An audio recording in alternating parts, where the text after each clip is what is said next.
मेरा नाम रमेश है।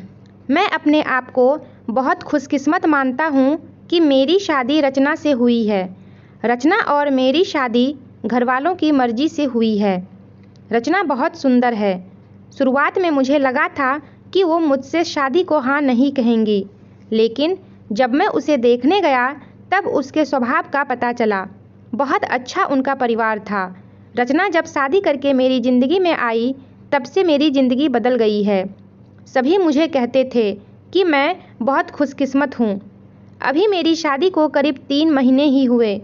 मेरा सपना था कि मैं बड़े शहर में एक बड़ा शोरूम बनवाऊँ कपड़े का। मैंने रचना को इसके बारे में बताया।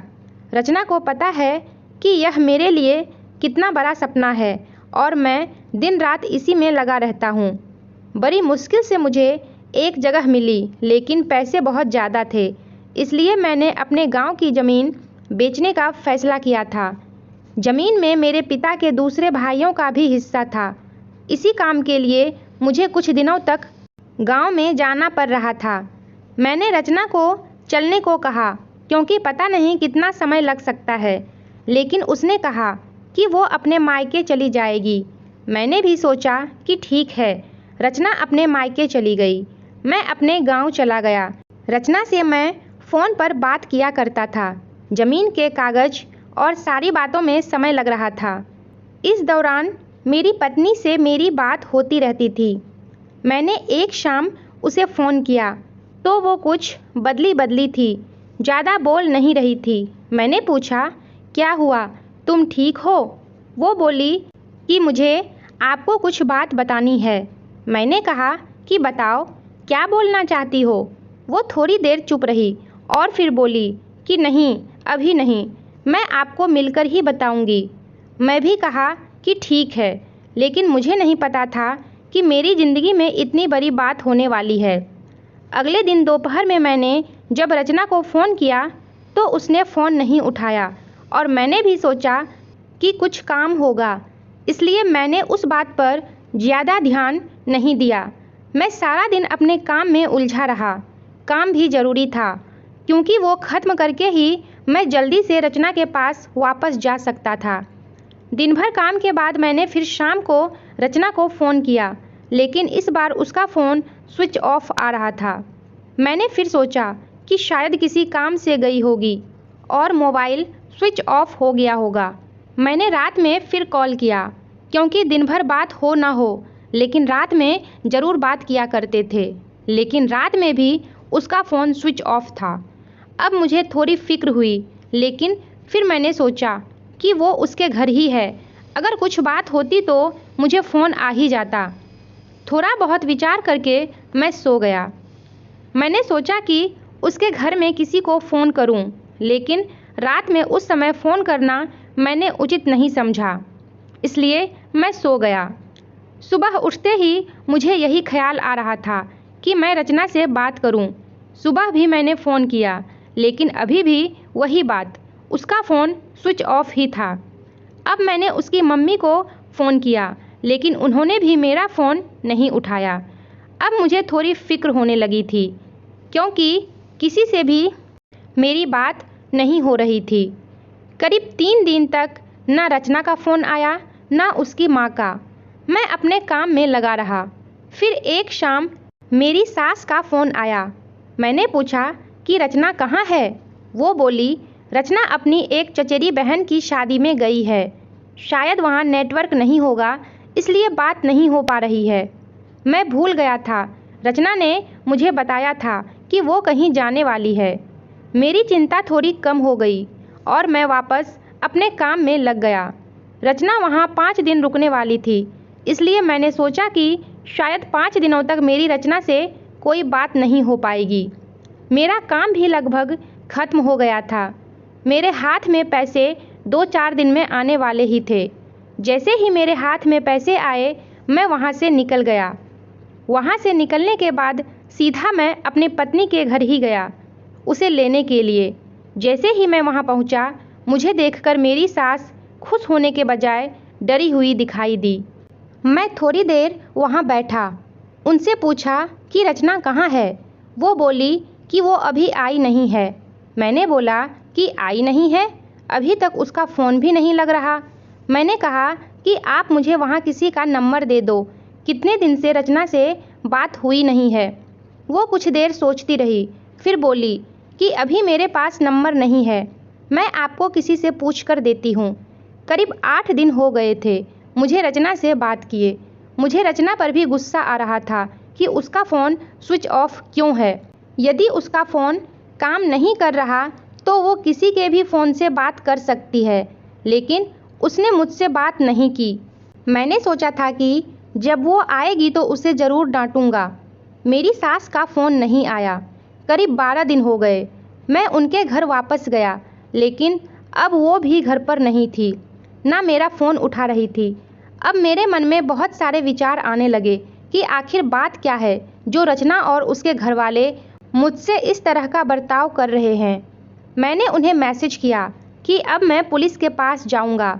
मेरी इस धमकी से शायद वो डर गई और उनका फ़ोन आया। बोली कि बेटा, मैं तुम्हें कुछ बताना चाहती हूँ, तुम घर आ जाओ। अब मेरी चिंता बढ़ती जा रही थी। ऐसी क्या बात है जो यह सब मुझसे छिपा रहे हैं। मेरी पत्नी ने मुझसे 20 दिनों से बात नहीं की थी। मैं अगले दिन उनके घर गया। मेरी सास का मुंह उतरा हुआ था। मैं बहुत गुस्से में था। मैंने जाते ही उन्हें ज़ोर से चिल्लाते हुए पूछा कि कहाँ है रचना। मेरी सास मुझसे बोली कि बेटा, अब मैं जो तुम्हें बताने वाली हूँ उस पर तुम्हें विश्वास नहीं होगा, लेकिन यही सही है।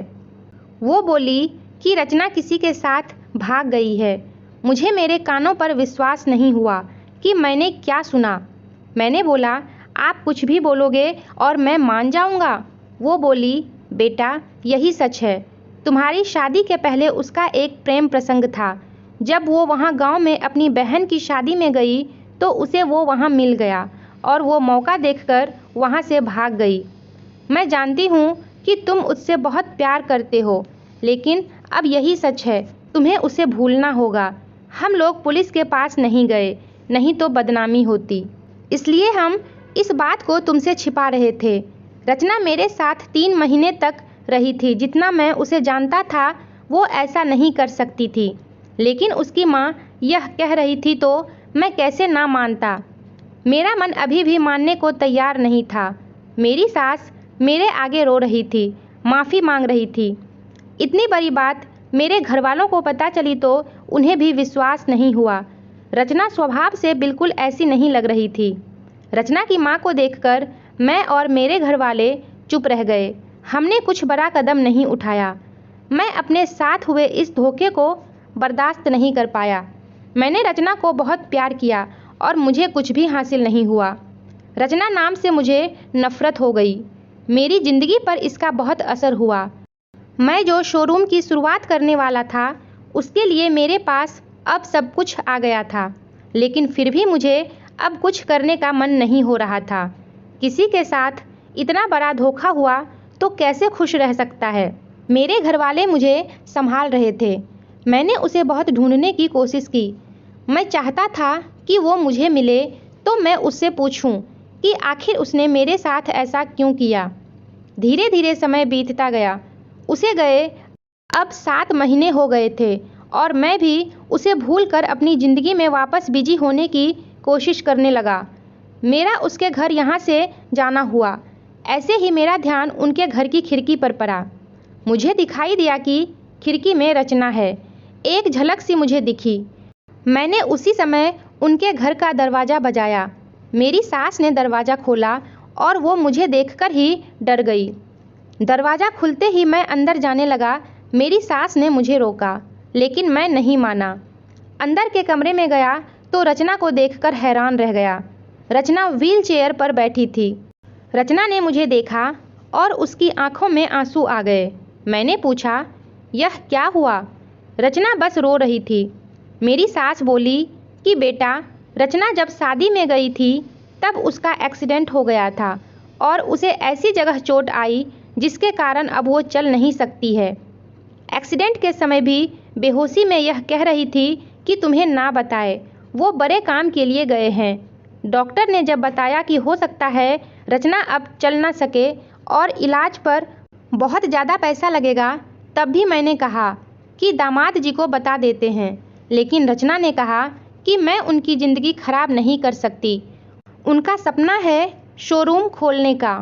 उनकी ज़िंदगी में जाऊंगी तो उन पर बोझ ही बनूंगी। इसलिए रचना ने यह झूठ तुम्हें कहने को कहा ताकि तुम उसे भला बुरा कहकर उसे भूल जाओ, उससे नफ़रत करो। मेरी पत्नी मुझसे इतना प्यार करती थी। मैंने उससे कहा कि रचना, अगर मेरे साथ ऐसा कुछ हो जाता तो क्या तुम मुझे छोड़ देती? रचना ने रोते हुए कहा कि ऐसा मत बोलो। रचना ने कहा कि मैं आपकी दोषी हूँ। एक्सीडेंट में हमारा बच्चा जो मेरे गर्भ में था वो भी नहीं बचा। आप मुझे भूल जाइए और दूसरी शादी कर लीजिए। मैं आप पर बोझ नहीं बनकर रहना चाहती। रचना की आंखों से आंसू नहीं रुक रहे थे। कितने दिनों उसने इन्हें रोक रखा होगा। मैं रचना को बीते कुछ महीनों में ना जाने क्या कुछ नहीं कहा, लेकिन अब मैं रचना को एक पल भी अपने से दूर नहीं रखना चाहता था। मैंने रचना की एक बात नहीं सुनी। मैं रचना को अपने साथ ले आया। अब कोशिश यही है कि वो फिर से चल सके। मैंने मेरा शोरूम बेच दिया और अच्छे से अच्छे अस्पताल में रचना को दिखाया है। उम्मीद की किरण दिखाई दे रही है। बस मैं यही चाहता हूँ कि वो फिर से अपने पैरों पर खड़ी हो जाए।